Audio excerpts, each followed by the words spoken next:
स्वागत है सबसे पहले तो Lemon Chilli Films and presented by Bollywood का हल्ला में आपका बहुत बहुत स्वागत। ये हैं जतिन चौबे जी, जो कि बॉलीवुड में कई सीरियल्स वगैरह उन्होंने ऑलरेडी कास्ट किया हुआ है, कई सारे यंगस्टर्स को काम दिया हुआ है। तो सबसे पहले आपका दोबारा से स्वागत जतिन चौबे जी का, क्योंकि काफ़ी समय से हमारी बात नहीं हो पा रही थी, लॉकडाउन चल रहा था, तो उस सिलसिले में भी काफ़ी टाइम लग गया। Thank you so much Amit भाई कि आपके इस प्लेटफॉर्म पे आपने मुझे इनवाइट किया और मुझे मौका दिया कि मैं कुछ शेयर कर सकूं, और ये मेरे लिए इट्स माय प्लेजर। ये कोरोना वायरस के चलते और चीज़ें जो है बहुत डाउन हो गई थी, कहा जाए तो लोग बहुत डिप्रेस्ड भी हो गए थे और बहुत टेंशन में आ गए थे कि पता नहीं क्या होगा। और इसके चलते जो है बहुत सारे यंगस्टर्स हैं जो लोग कुछ लोग अपने घर की तरफ वापस जा चुके हैं, कुछ लोग ऐसे हैं जो कि मुंबई में ऑलरेडी अभी भी हैं, और आप भी मुंबई में हैं इस वक्त। तो ऐसे में इस समय में अगर कहीं बात की जाए तो क्या आपको लगता है कि आपने अपने आप को कैसे बनाकर रखा? क्योंकि अभी देखो टाइम तो चल रहा है बुरा, ये फैक्ट है, और हम सबके साथ हो रहा है। इवन हमारी इंडस्ट्री, फिल्म इंडस्ट्री नहीं, टेलीविजन इंडस्ट्री नहीं, इवन जितनी इंडस्ट्रीज है सब इफेक्टेड है कोरोना से। सो सब लोग घर पे हैं और अभी इतना ज्यादा काम नहीं है, लेकिन होता है सेल्फ मोटिवेशन। आप घर पे भी रह के अपने आप को मोटिवेट कर सकते हो, अपना एक शेड्यूल बना के कि मुझे अगर घर पे ही रहना है तो सुबह से शाम करना क्या एक्चुअली। तो वो किसी भी फील्ड में अगर आप एक रूटीन बना के पॉजिटिविटी लाएंगे ना अपने माइंड में, तो आपका डेली का एक रूटीन रहेगा, आप फॉलो करेंगे तो ये भी टाइम आपका बहुत अच्छे से निकल जाएगा। तो मैंने तो ऐसे ही फॉलो किया है, सुबह से शाम मैंने एक शेड्यूल बनाया है और वो शेड्यूल पे ही मैं कंटिन्यू रहता हूँ। सो अब ऑटोमेटिक टाइम निकल जाता है, और डेफिनेटली घर पे बैठना तो बहुत बुरा लगता है और खराब टाइम है, बट इसको पॉजिटिव आप जितना रहोगे उतना बेटर है कि वो अच्छे से टाइम निकल जाएगा। कास्टिंग डायरेक्टर क्या होते हैं, मैं आपको थोड़ा समझा देता हूँ, जो हो सकता है कि कुछ नए लोग होंगे। कास्टिंग डायरेक्टर यानी कि आपने जैसे सीरियल्स में कैरेक्टर्स को देखते हैं, चाहे वो लीड हो, चाहे वो सपोर्टिंग हो, या फिर वो कैरेक्टर आर्टिस्ट हो या जूनियर आर्टिस्ट हो, उन सबको कास्ट जो किया जाता है वो कास्टिंग डायरेक्टर की ड्यूटी होती है। तो उसी के सिलसिले में जो कास्टिंग डायरेक्टर हैं हमारे जतिन चौबे जी, आज हमारे साथ बात कर रहे हैं कि कास्टिंग किस तरह से की जाती है और किस तरह से हम कास्ट करते हैं और कैसे एक एक्टर को परखा जाता है ऑडिशन के दौरान। आज हम वो सारी बातों पर, पहलू पर बात करेंगे। तो जतिन जी, आपसे एक और सवाल है कि जब कोई एक लड़का या लड़की आपके पास ऑडिशन देने के लिए आते हैं और आपसे कहते हैं कि सर मुझे एक्टर बनना है, तो आप उसको किस नजरों से देखते हैं, यानी कि पहले उसके अंदर क्या देखना चाहते हैं आप? यस, बहुत अच्छा ये भी आपका सवाल है, क्योंकि फर्स्ट ऑफ ऑल तो हम यही देखते हैं कि कोई भी अगर आता है तो वो एक्टिंग तो हम उसके जानते नहीं, शक्ल पे तो एक्टिंग किसी की लिखी नहीं होती है। तो पहले डेफिनेटली अगर हम उसको लगता है कि किसी भी कैरेक्टर में फिट हो सकता है तो हम एक रैंडम ऑडिशन उसका कर लेते हैं, एक रैंडम ऑडिशन कर लेते हैं, जिससे कि हमें भी पता चल जाता है कि इस एक्टर में पोटेंशियल है। चाहे वो फ्रेशर हो, एक्टर हो, एक्ट्रेसेज हो, वो आए हैं तो उनके अंदर पोटेंशियल कितना है। तो जब तक वो डायलॉग्स नहीं बोलेंगे आप उनके पता नहीं चल पाएगा आपको कि वो सच में वो एक्टिंग को लेके सीरियस है, या बहुत सारे आपको पता है लोग ग्लैमर देख के सिर्फ मुंबई आ जाते हैं, सिर्फ ग्लैमर को, सिर्फ उनको फिल्म इंडस्ट्री का। तो एक होते हैं आपको पता है कि वो सीरियस एक्टिंग को लेके या सिर्फ वो घूमने फिरने आए।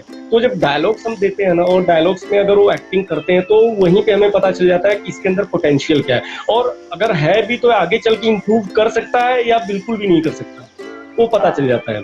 सो वो फर्स्ट जो होता है एक्चुअली वो फाइंड आउट, वहां से हमें बहुत कुछ पता चल जाता है फर्स्ट इम्प्रेशन में उसके ऑडिशन के बाद। एक तो उसी के चलते एक फ्रस्ट्रेशन कहा जाए तो बहुत ज्यादा बढ़ रहा है इसको देख देख कर। तो अभी एक हाल फिलहाल में एक सुशांत सिंह राजपूत के बारे में भी आपने सुना होगा, जो कि बहुत बड़ा एक कहा जाए तो सबसे बड़ी प्रॉब्लम हुई है हम सब लोगों के साथ कि इतने बड़े लेवल पर पहुंच जाने के बाद और डिप्रेशन का सुनना। आपको क्या लगता है कि ये क्या हुआ होगा, इसके पीछे क्या रीजन है? इतना बड़ा एक्टर होने के बावजूद भी आप ऐसा काम कर जाते हैं। जी आपने बिल्कुल सही बोला कि पहले तो हमारे इतने बड़े वो एक्टर थे, सुपरस्टार एक्चुअली बोले तो बन गए थे, और उसके बाद ये न्यूज आना है तो बहुत ही बड़ा सैड न्यूज था कि पूरी इंडस्ट्री के लिए, पूरी फिल्म इंडस्ट्री नहीं, पूरी कंट्री के लिए। क्योंकि एक यंग जिस एज में एक टैलेंटेड स्टार अगर इस तरह से वो भी उसका जाना, जो कि बिल्कुल भी अनफॉर्चुनेट जो है कि इस तरह का चीज हो जाना बहुत बड़ा ट्रेजिक बोल सकते हैं। ट्रेजेडी इसको कि इसको डाइजेस्ट अभी भी लोग नहीं कर पा रहे हैं। हमारे फिल्म इंडस्ट्री को तो लग रहा है पता नहीं क्या, जब से ये साल शुरू हुआ है ना 2020, स्पेशली कोरोना भी तो पूरा चल ही रहा है और फिल्म इंडस्ट्री को भी नजर लग गई है, जैसे ऐसा लग रहा है। सो बहुत ही मतलब अब बोल नहीं सकते उनके साथ ऐसा क्या हुआ था, क्योंकि ऑलरेडी वो एक सक्सेसफुल एक्टर थे। कोई ऐसा नहीं था कि उनको सक्सेस फिल्मों में या किसी भी तरह की ऐसी कोई प्रॉब्लम थी। सो एक सक्सेसफुल एक्टर होते हुए उन्होंने इतना ऐसा डिसीजन लिया, क्यों सडन वो भी, और इतनी बड़ी क्या ऐसी चीज आ गई थी कि उनको इतना एक्सट्रीम डिसीजन लेना पड़ा, क्योंकि एक्सट्रीम लेवल का एक डिसीजन है। तो अभी वो किसी को भी पता नहीं चल पा रहा है, बट ये बहुत सैड है कि यार पूरी इंडस्ट्री बहुत ही सैड है, और हम सब लोग इवन कि बहुत शॉक्ड हुए थे। बहुत शॉकिंग न्यूज था उस दिन जब आया कि सुशांत सिंह राजपूत का। सो पता नहीं क्या हुआ, जो कि इतना स्ट्रॉन्ग मैन, आपको भी पता होगा उनका जितना हिस्ट्री आप देखो, उनका बैकग्राउंड देखो, मेंटली काफी स्ट्रॉन्ग वो थे, बहुत ज्यादा स्ट्रॉन्ग थे, और उन्होंने ऐसा कदम उठाया तो वो बहुत शॉकिंग है सबके लिए। और वो तो आगे ही शायद चल के पता चले कि क्यों ऐसा उठाया तो उन्होंने कदम, अगर ऐसा कुछ हो पता चले तो। अभी जैसे होता है कि एक्टर बनने की सोचते हैं, और जब इतनी बड़ी चीजें हो जाती हैं तो जो लड़का या लड़की के माँ बाप होते हैं वो ये सोचते हैं कि इसका मतलब इंडस्ट्री में कुछ ऐसा हो जाता है और कुछ ना कुछ परेशानियां चलती हैं। जब इतना बड़ा स्टार ऐसा कर सकता है तो एक नॉर्मल लड़का या लड़की कैसा भी कदम उठा सकते हैं। तो डर तो कहीं ना कहीं बैठ ही गया होगा लोगों के दिल में। तो उनके माँ बाप के लिए या फिर उनके लिए बच्चों के लिए जो लोग एक्टर बनना चाहते हैं, एक्ट्रेस बनना चाहते हैं, उनके लिए कुछ कहना चाहते हैं? ये भी बहुत अच्छा आपका सवाल है। देखिए मैं अमित भाई यही चीज पहले बोलना चाहूंगा कि कोई भी माँ बाप अगर कोई भी उनके बेटे बेटियां एक्टिंग इस फील्ड में आते हैं तो पहले तो ये बोले कि यार एक्टिंग की पूरी दुनिया का एंड नहीं है। आप एक्टिंग नहीं भी कर पाए, बने तो भी अच्छा है, नहीं आपको सक्सेस मिला तो भी अच्छा है, आप आओ घर पे, और भी बहुत सारा फील्ड है, बहुत सारे जॉब है, काम है, आप करो।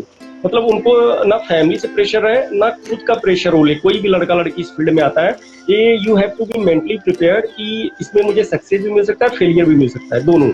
सो आपको पहले से मेंटली प्रिपेयर्ड होना पड़ेगा। सक्सेस मिला तो भी अच्छी बात है, नहीं मिला तो भी अच्छी बात है। तो दोनों सोच के आपको इस फील्ड में आना है। और फैमिली का भी सपोर्ट बहुत जरूरी है कि फैमिली भी उनको बोले कि कोई बात नहीं, आप करो अपने अकॉर्डिंग, अगर आपको सक्सेस मिलता है तो भी ठीक है, नहीं भी मिलता तो भी हमारा सपोर्ट है, आप कोई दूसरा काम करो, कोई दूसरा जॉब करो। दुनिया सिर्फ फिल्म इंडस्ट्री पे खत्म नहीं हो जाती है। हर कोई ये चाहता है कि एक आईएएस बने, पीसीएस बने, हमारा बेटा डॉक्टर बने, इंजीनियर बने, और इसी के चलते जो है सबके दिमाग में ही रहता है कि फिल्म इंडस्ट्री में नहीं भेजना चाहिए अपने बच्चों को। तो उन माँ बाप को कैसे मनाना चाहिए, अपने उन बच्चों को कैसे बनाए अपने फादर और मदर को? आपको क्या लगता है कि आप अगर होते एज एन एक्टर तो आप कैसे बनाते? देखिए एक्चुअली क्या है कि इसमें आप अपने मॉम डैड को बेसिकली सिंपल सा बोलो कि हम उनको एक चांस दें। अगर वो जाके मुंबई में उनको कुछ जितना भी टाइम, अगर वो मना भी कर रहे हैं तो उनको बोले कि 2 या 3 साल 4 साल जो भी मुझे टाइम दे। अगर मैंने कुछ अच्छा थोड़ा बहुत भी अचीव कर लिया, थोड़ा बहुत भी मेरे को आपको दिख गया कि मैंने अच्छा स्टार्ट कर लिया ठीक ठाक, तो आप मैं उतना टाइम तक अपना पूरा 100% एफर्ट लगाऊंगा इंडस्ट्री में। नहीं हो पाया तो मैं फिर आप जो बोलोगे मैं करूंगा, कोई भी दूसरा जॉब काम या कुछ भी किसी भी फील्ड में। सो उनको एक एटलीस्ट देखिए, अभी जो है फिल्म इंडस्ट्री में आपको पता है छोटे शहरों गाँव से आके लोग सक्सेसफुल हो रहे हैं, चाहे टेलीविजन इंडस्ट्री हो, फिल्म इंडस्ट्री हो। तो इसमें कोई ये नहीं है कि आपको मतलब अगर आप डॉक्टर इंजीनियर है, अब वो जमाना खत्म हो गया बहुत पहले। हम 21st सेंचुरी में भी शुरू हो गए हैं। सो आज के वो 20-25 साल पहले शायद मुझे लगता है वो जमाना खत्म हो गया कि सिर्फ डॉक्टर इंजीनियर, खेलोगे कूदोगे तो होगे खराब ना जो बोलते थे। बट आज के टाइम में स्पोर्ट्स और फिल्म इंडस्ट्री जो अगर इसमें है वो बहुत ज्यादा आगे जाते हैं इवन डॉक्टर इंजीनियर से। तो अभी वो थॉट प्रोसेस चेंज हो गया लोगों का, इवन फैमिली का भी, पेरेंट्स का भी चेंज हो गया बहुत हद तक। छोटे शहरों में भी ये लोग अलाउ करते हैं। सो यही है कि अपने पेरेंट्स को कन्विंस करना है और उनको बोलना है कि मैं जाके जरूर से करना चाहता हूँ, और वही लोग करें जिनको लगता है कि सच में उनके अंदर पोटेंशियल हो, एक्टिंग के लिए कर सकते हैं। दोनों एक एक्टर होते हैं। एक होते हैं कि सिर्फ फैशन वर्ल्ड देख के, सिर्फ फैशन ग्लैमर देख के आप फिल्म इंडस्ट्री में आ रहे हो, सो उनके लिए बहुत डिफिकल्ट होता है फिर आगे चीजें अचीव करना। जो एक सीरियस होते हैं एक्टिंग को लेके, वो कहीं कहीं अचीव कर लेते हैं, वो कुछ न कुछ बन जाते हैं, क्योंकि एक्टिंग के मेथड को समझते हैं, एक्टिंग को लेके वो सीरियस होते हैं। बिल्कुल बिल्कुल सही बात कही आपने। एक्टिंग ही ऐसा नहीं है कि एक मात्र जरिया है, इसके पीछे भी आप बहुत काम कर सकते हैं। कहा जाए तो कैमरे के साथ काम कर सकते हैं। यस बहुत सारे फील्ड, अब क्रिएटिव फील्ड में जा सकते हैं। फील्ड में भी क्रिएटिव है जो सबसे ज्यादा मेहनत करते हैं, कैमरा मैन है, डायरेक्शन डिपार्टमेंट है, कास्टिंग डायरेक्शन डिपार्टमेंट है, एंड मेकअप मैन डिपार्टमेंट है, बहुत सारे डिपार्टमेंट है। तो आप और चीजों में अगर आपके पास लगता है टैलेंट है कुछ जो है, तो उसमें भी आप हार्ड वर्क करके एक अच्छा अचीव कर सकते हो अपना नाम और एक मुकाम जो चाहते हो आप लाइफ। भीड़ ज्यादा है और काम थोड़ा लिमिटेड ही है, यानी कि एक ही कैरेक्टर दिया जाएगा, उसके लिए दावेदार बहुत हैं, तो उसके चलते यस, कंपटीशन तो है, there is so much competition, it's a reality. So उस कंपटीशन में आपको अपने आप को बहुत टैलेंटेड बनाना होगा, तो आपको जाके एक अच्छा चांस मिलेगा, बहुत हार्ड वर्किंग होना पड़ेगा। सो ये चीजें तो बहुत जरूरी है क्योंकि कंपटीशन बहुत ज्यादा है, ये फैक्ट। जी बिल्कुल, बिल्कुल सही बात कही है आपने। तो अभी जैसे अभी तो खैर फिलहाल लॉकडाउन मेरे ख्याल से अनलॉक 2 चल रहा है, और लेकिन सुनने में आ रहा है कि मुंबई में दोबारा से सब कुछ अनलॉक नहीं हुआ है, कहा जाए तो लॉकडाउन ही है 31 जुलाई तक। और फिल्म और सीरियल्स की शूटिंग शुरू हो चुकी है, लेकिन और वो भी बशर्ते, उसमें कुछ शर्त रखी गई हैं, बहुत सारे कंडीशंस हैं। तो उसमें कास्टिंग, इस समय कास्टिंग किस तरह से हो रही है और आप किस तरह से कास्टिंग कर रहे हैं अपने सीरियल्स के लिए, और कौन से सीरियल के लिए कास्टिंग कर रहे हैं आप, वो बताइएगा। मेरे भी कुछ 2 प्रोजेक्ट्स पे काम चल रहे हैं अमित भाई, जो कि अपकमिंग शोज है। सो वो आने वाले हैं, तो अभी मैं उनका ज्यादा रिवील नहीं कर सकता, क्योंकि आपको पता होगा एक कि अगर जो अपकमिंग शोज होते हैं उनको ज्यादा रिवील नहीं, बात नहीं करना होता है, एक अलाउ नहीं होता है, सो यू कैन अंडरस्टैंड। और तो वो अपकमिंग शोज है प्रोजेक्ट मेरे, जो लॉकडाउन की वजह से पोस्टपोन हुए, जो लॉकडाउन, तो अभी घर से ही सारा काम हो रहा है, ज्यादा ऑफिस नहीं जा रहे हैं, और कभी कभी जरूरत पड़ता है तभी हम ऑफिस, अभी रिसेंटली जो है मतलब कि प्लानिंग की, अगर जरूरत हो तभी जाओ, नहीं तो नहीं तभी जाओ, जो गवर्नमेंट ने वो किया है।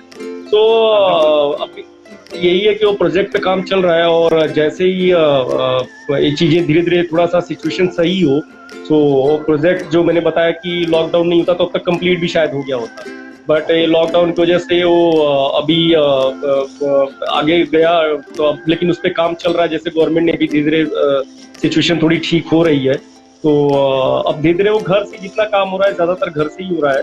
तो आगे जल्दी की उम्मीद है कि वो प्रोजेक्ट भी ऑन फ्लोर आ जाएगा, और जल्दी सिचुएशन जैसी सब कुछ सही होगी, और उतना जल्दी आपको आगे शोज देखने को मिलेंगे। लोगों के दिमाग में सवाल है कि ऑनलाइन ऑडिशन, इसमें कितनी सच्चाई है, और क्या वाकई में ऑनलाइन ऑडिशन से काम मिलेगा, ये बहुत सवाल है लोगों के दिमाग में। इसके बारे में आप क्या कहना चाहेंगे? अच्छा, देखिए ऑनलाइन ऑडिशंस तो डिपेंड करता है कि ऑनलाइन ऑडिशंस तो डेफिनेटली, अगर ये कोरोना चल रहा है टाइम, तो अभी कोई ऑफिस नहीं बुला सकता ना कहीं पे, आपको पता है कोई ऑडिशन ऑफिस बुला के कर सकते हैं। तो डेफिनेटली है कि online audition in the sense कि जैसे मैंने किसी एक्टर को बोला, ऑनलाइन नहीं, जिनके मेरे पास नंबर है, मैंने उनको शॉर्ट लिस्ट किया और मैंने बोला कि रिकॉर्ड करके अपना ऑडिशन मुझे व्हाट्सएप पे भेज दें। अब मेरे ऑफिस तो आ नहीं सकते, तो आप मेरे को रिकॉर्ड करके अपना ऑडिशन, मैंने स्क्रिप्ट भेजा और उस स्क्रिप्ट पे आप रिकॉर्ड करके मुझे व्हाट्सएप पे भेज दो अपना ऑडिशन, ठीक है। उन्होंने अपने घर पे ही एक्टर ने रिकॉर्ड किया और मुझे व्हाट्सएप कर दिया। तो ऐसे ऑडिशन होते हैं जो मुझे पता है कि अभी एक्टर भी नहीं आ पाएंगे, मैंने शॉर्ट लिस्ट करके जिन जिन एक्टर को स्क्रिप्ट भेजा उन्होंने मुझे व्हाट्सएप पे ऑडिशन भेज दिया।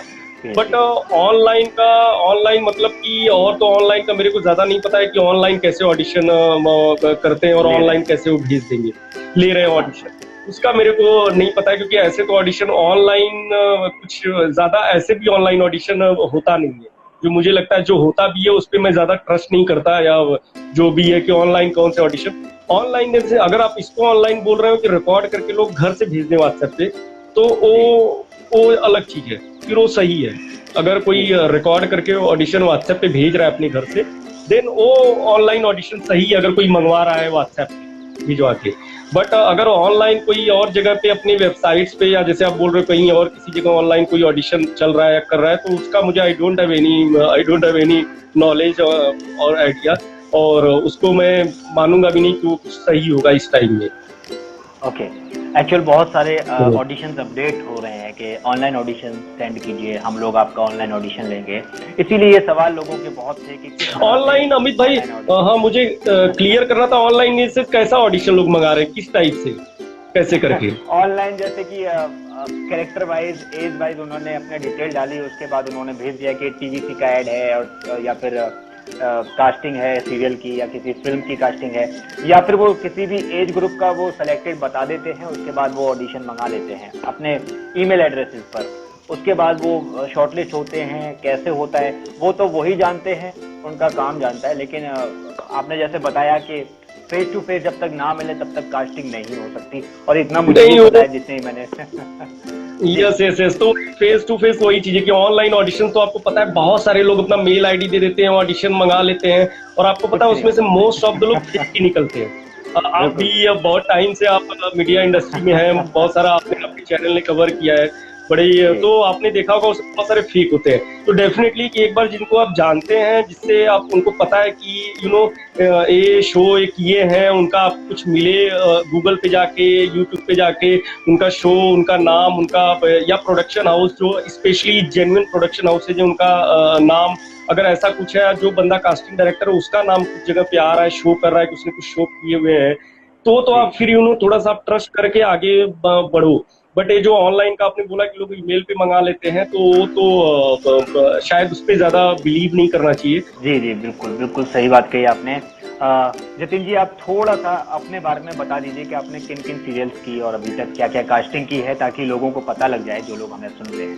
जी या श्योर, जो है ऐसे तो देखिए आपको पता है, अगर जितने लोग मुझे सुन रहे हैं आपके भी चैनल पे, तो अगर वो मेरा जाके एक जतिन चौबे गूगल ही कर लेते हैं तो आपको पता होगा मेरे टेली चक्कर पे भी इंटरव्यू है, शायद आपने भी देखा होगा। टेली चक्कर जो हमारी बहुत बड़ी चैनल वेबसाइट्स है, तो टेली चक्कर पे मेरा इंटरव्यू है, और आपने भी इंटरव्यू किया हुआ है। तो काफी सारे मेरे इंटरव्यू है, मेरे शो, मेरे पार्टनर के सेट पे आप आए थे, और पार्टनर शो सब का, एंड वहाँ पे हमने पहला हमारी एक मुलाकात हुई थी, आपने मेरा इंटरव्यू वहाँ पे लिया था सेट पे, ऑन सेट। सो मेरी जो जर्नी शुरू हुई थी, तो वही मैं बोला, अगर मेरा इंटरव्यू भी जाके गूगल पे मेरा नाम चेक करके लोग देखे तो पता चल जाएगा मेरे जो टेली चक्कर को मैंने इंटरव्यू दिया, सारी जर्नी मैंने बताया। तो सीआईडी शो जो आता है, बट मैं एक बार फिर आपके चैनल के माध्यम से इस बार बताना चाहूंगा कि जो सीआईडी शो था वो मेरा पहला शो था एज ए कास्टिंग। मैं कास्टिंग में आया और वहां से मैंने शुरुआत की फायरवर्क्स प्रोडक्शन, जिनका शो था सीआईडी, काफी लंबा चला, काफी फेमस शो। सो सीआईडी मैंने किया, एंड सीआईडी के बाद मैंने बियॉन्ड ड्रीम्स प्रोडक्शन ज्वाइन किया था, जहाँ काफी टाइम में रहा। जैसे नागार्जुन शो जो स्टार प्लस पे आता था, उनका साटा हक, वो शो जो चैनल वी पे आता था, और कुछ रंग प्यार के ऐसे भी। तो वो सब शो के मैंने कंटिन्यूसली उनकी कास्टिंग की थी, और काफी सारे उनके बियॉन्ड ड्रीम्स के उस टाइम शो लाइनअप थे, जो कि मैंने पूरी कास्टिंग उनकी की थी। बाकी फिर मैं उसके बाद मैंने शो किया प्रोडक्शन हाउस, मैंने एस्ट्रोम आपको अगर पता होगा कि संजय कपूर का शो आया था स्टार प्लस पे, जी वो प्रोडक्शन मैंने किया। उसके बाद फिर मैंने पेनिनसुला किया, और पेनिनसुला के बाद फिर मैंने ज्वाइन किया कुछ वेब सीरीज मैंने किया, और एज ऑफ नाउ एक और मैं 2 शो के लिए कर रहा हूँ, जो अपकमिंग शो आपको मैंने बताया जो आने वाला है। जी बिल्कुल बिल्कुल, बहुत बहुत ही अच्छा काम किया है आपने अभी तक, और बहुत कम समय में और बहुत अच्छा काम किया आपने। सीआईडी इतना बड़ा शो, उसके बाद पार्टनर का जो पूरा आपने कास्टिंग किया, बहुत ही शानदार और बहुत बड़ा। वही पार्टनर को आइडियाज का थोड़ा मैं मिस कर गया, हो तो आपने इंटरव्यू लिया है कि वो शो मैंने काफी लंबे टाइम पार्टनर सब टीवी का जो आइडियाज एंटरटेनमेंट प्रोडक्शन है उनका। सो ऐसे काफी मेरे को नाम भी मिस हो जा रहे हो, क्योंकि मैंने पिछले 5-6 साल में कहीं किया हो, तो माफी की, कुछ नाम अगर मिस हो जाए तो हो जाए कर दे। तो ऐसे प्रोडक्शन हाउस और शोज काफी किए हुए हैं। तो बस अमित भाई, आप लोगों की ब्लेसिंग्स हैं और सबकी भगवान का आशीर्वाद है, ब्लेसिंग्स है कि जो थोड़ा बहुत जो कर पाया हूँ जो है। जी जी, बहुत ही अच्छा काम किया, बहुत ही उम्दा काम किया है आपने। बहुत ही काफ़ी समय से आप काम कर रहे हैं, और बहुत ही अच्छे अच्छे शोज आपने कास्ट किए हैं। जितनी भी कास्टिंग है बिल्कुल लुक के अकॉर्डिंग, और बिल्कुल टैलेंटेड एक्टर्स को आपने काम दिया है, जिसके लिए बहुत बहुत बधाई हो।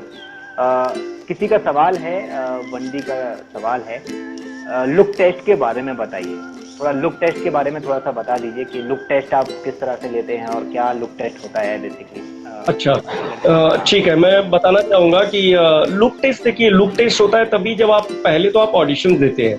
पहले ऑडिशन के लिए आपको बुलाया जाता है, जिस कैरेक्टर के लिए भी बुलाया गया आपने ऑडिशन दिया, फिर उस ऑडिशन में आपको जब शॉर्ट लिस्ट किया जाता है, शॉर्ट लिस्ट के बाद आपका जब ऑडिशन होता है, आप उसमें फाइनल सेलेक्ट होते हो, तब जाके फिर आपको फाइनली एंड में लुक टेस्ट के लिए बुलाया जाता है।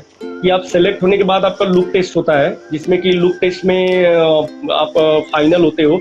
और कभी कभी ऐसा होता है कि लुक टेस्ट के लिए कभी 2-3 जनों को शॉर्ट लिस्ट किया जाता है। कभी ऐसा होता है कि शॉर्ट लिस्ट के बाद एक ही को फाइनल करके लुक टेस्ट करते हैं, एक ही को। और कभी ऐसा होता है कि हम 3 को शॉर्ट लिस्ट करके तीनों का लुक टेस्ट होता है, उसमें से जो बेस्ट लगता है, जो चैनल भेजते हैं, फाइनल अप्रूवल मिलता है, फिर वही फाइनल होता है। तो दोनों प्रोसीजर होता है, कभी एक ही का लुक टेस्ट होता है जो फाइनल होता है, कभी 2-3 को शॉर्ट लिस्ट करके फिर उनका लुक टेस्ट होता है, उसमें से एक फाइनल होता है। तो लुक टेस्ट का ये प्रोसीजर होता है। जैसे कोई भी इंसान अपनी एज एन एक्टर करियर शुरू करता है और उसको जब 1 साल 2 साल बीत जाता है, उसको कोई काम नहीं मिलता, फिर उसके बाद उसको लगता है कि अब आगे का जो प्रोसेस है उसको कैसे करना चाहिए, यानी कि कुछ काम नहीं मिल रहा। तो आजकल वेब सीरीज आपने सुनी होंगी, तो क्या उसको वेब सीरीज करनी चाहिए? आपको लगता है कि वेब सीरीज कोई उसके करियर में आजकल आपने देखा होगा कि ऐसे ऑनलाइन प्लेटफॉर्म्स जो होते हैं उसके लिए बेटर ऑप्शन रहेगा या नहीं रहेगा? क्योंकि सीरियल्स में कास्टिंग किया जाएगा उसको कि नहीं किया जाएगा, आजकल ऐसा बहुत सोचा जाता है कि मैंने वेब सीरीज कर दी तो मुझे पता नहीं कास्टिंग किया गया सीरियल्स में कि नहीं किया गया। ये लोगों के काफी सवाल होते हैं जी। जरूर से बहुत सही आपने सवाल किया। देखिए एक्चुअली क्या होता है अमित भाई, कि आप अगर वेब सीरीज भी कर रहे हो, डिपेंड करता है, वेब सीरीज भी बहुत अच्छी वेब सीरीज बन रही है, तो अब वो टाइम चला गया, अब एक डिजिटल का जमाना आ गया, बहुत अच्छी भी वेब सीरीज बन रही है। आपको पता है नेटफ्लिक्स के लिए, अमेजोन प्राइम, ऑल्ट बालाजी, बहुत सारे हैं अच्छे जो वेब सीरीज भी बनाते हैं। बट डिपेंड करता है, आपको अगर अच्छे वेब सीरीज है तो आपको जरूर करना चाहिए। जी कंपनी है वेब सीरीज बनाती है, तो जितने अच्छे चैनल्स हैं डिजिटल जो कि बहुत अच्छे वेब सीरीज अगर बनाते हैं, उनका कंटेंट भी अच्छा है। डिपेंड करता है आप कंटेंट कैसा करना चाहते हो। अगर कोई जैसे बोल्ड कंटेंट है वेब सीरीज में, आपको नहीं करना है। वैसी वेब सीरीज अगर बन रही है बोल्ड कंटेंट जिसमें कॉन्सेप्ट है बोल्ड का, तो वो आप पे डिपेंड करता है, आप मत करो। कि ऑडिशंस के लिए क्या स्पेशल तैयारी करें जो कि कास्टिंग डायरेक्टर को पहली बात में अप्रोच कर सके कि that I am best for you? या एक्चुअली देखो अमित भाई, क्या होता है ना कि कोई भी एक्टर हो, पहली बात है वो अपने घर पे बहुत अच्छा प्रिपरेशन कर सकते हैं। एक्टिंग ऐसी चीज होती है कि आप अगर आपको कॉन्फिडेंस बूस्ट करना होता है अपने अंदर, और जो फील करो ना, एक्टिंग ऐसी होती है कि रिएक्शन होता है, आप जो फील करते हो उसका रिएक्शन। जो एक्टिंग कोई आप अगर सोच करके करोगे तो नहीं हो पाती है। और एक्टिंग तभी इम्प्रूव होगी ना जब डेली आप एक ऑडिशन, अगर कोई भी अभी घर पे अपने होम टाउन में या मुंबई आना चाहते हैं एक्टर बनने, तो मेरा उनको यही एडवाइस है कि अपने घर पे, और मैं पहले भी सबको यही एडवाइस देता हूँ हर एक्टर को, कि घर पे आप जितना प्रिपरेशन कर सको, आप डेली के एक ऑडिशन बनाओ। डेली जब आप डेली ऑडिशन बनाओगे ना, आपको खुद पता चलेगा कि मेरे अंदर क्या वीकनेस है, क्या स्ट्रेंथ, और मैंने कितना इंप्रूव किया, कितना और इम्प्रूव करना है। तब जब आप एक एक ऑडिशन बना के आप डेली बाय डेली आप अपने ऑडिशन को खुद देखोगे, तो आपको लगेगा कल मेरे यहाँ पे कमी थी, आज मैंने यहाँ पे उसको इम्प्रूव किया है। फिर परसों जब बनाओगे उससे बेटर होगा, उससे बेटर होगा। बोलते हैं ना कि प्रैक्टिस आपको बेटर बनाती है, जो है डेली प्रैक्टिस, और वो परफेक्ट भी बनाती है। तो जब आप कैमरा फेस करोगे मुंबई आके, नहीं इतने सारे आपने अगर घर पे रह के डेली एक ऑडिशन बना रहे हो, अगले 2 महीने में सोच लो आप कम से कम 50 से 60 ऑडिशन बना लोगे।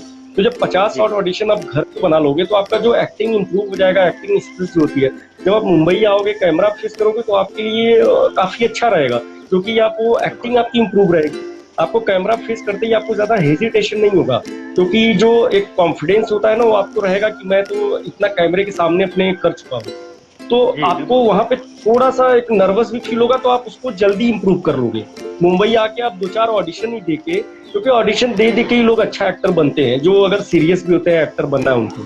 क्योंकि ऑडिशन से आपको जब कैमरा करते हो, आपका वही एक्टिंग स्किल प्रैक्टिकल जो है ऑडिशन दे के इंप्रूव होती है। कोई भी एक्टर ज्यादा है, कोई भी आपको इंस्टीट्यूट नहीं सिखा सकता कहीं भी। एक्चुअली जब आप प्रैक्टिकली जाके ऑडिशन देते हो, कैमरा फेस करते हो, तभी आपकी एक्टिंग इंप्रूव होती है। इसी के साथ हम लोग विदा लेते हैं जतिन जी से। आपका बहुत बहुत धन्यवाद, आप हमारे साथ आए, जुड़े। Thank you so much, thank you so much Amit भाई, thank you so much for, thank you so much आपका, thank you so much for them. आपने मुझे इनवाइट किया और मुझे मौका दिया कि मैं अपनी बात को शेयर कर सकूं। थैंक यू सो मच आपका, आपके चैनल के थ्रू मैंने शेयर किया है बात। Thank you so much.